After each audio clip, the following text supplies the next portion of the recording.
Chapter 4. His neck ached. That was the first thing Dominic noticed when he awoke. He lifted his head from his chest. That's when he noticed the second thing. The darkness. Where am I? He wondered. He stretched out one leg and was startled by a loud bang as his bare foot knocked against a bucket. The noise and the strong odor of disinfectant suddenly brought back the memory of the whole dreadful day rushing back to him. Dominic reached down into his lap and turned on the flashlight. I wonder if they've gone to see the wall yet, he whispered, poking his head out from behind the tarp. He pictured his classmates' accusing faces as they searched for his great-grandfather's name, a name he was certain they'd never find. I can't go back with them, and I can't go back to that school, he said grimly. In the glow of the flashlight, Dominic wondered what he ought to do next. Then he thought of Dave Santos, his caseworker.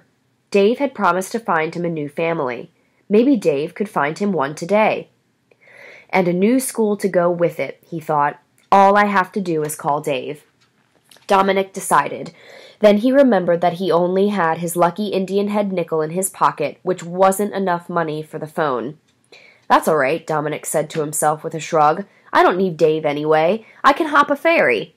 His face brightened at this notion, although he didn't take the time to think past what he would do after the ferry ride. It was enough to have a plan that took him that far. He stood up and made his way across the closet. That's funny, he thought, as he opened the door a crack.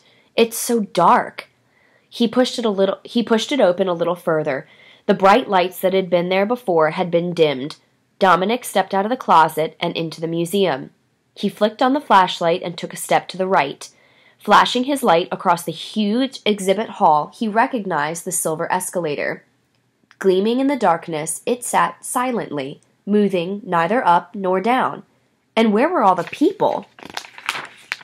What's going on? Dominic thought nervously, taking a few steps forward. By the time he reached the darkened display cases, Dominic's nervousness had turned to fear. There was definitely something wrong. Dreadfully wrong. It was all too quiet. It was all too still, too quiet.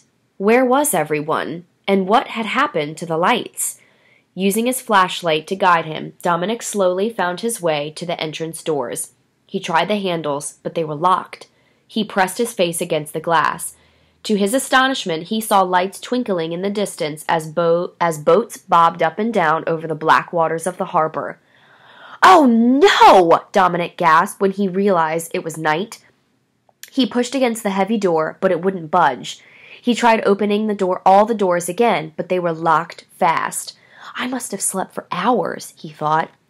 "Help!" he shouted at the top of his lungs, hoping someone would hear, but his shout only echoed into eerie stillness.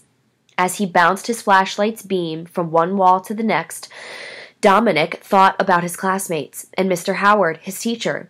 Had they gone back to school without him? Hadn't anyone missed him? Whether anyone missed him or not, it didn't matter how much, Dominic realized. What mattered was that it was dark and that he was all alone and hungry and trapped in this museum until morning. What am I supposed to do here all night, he thought.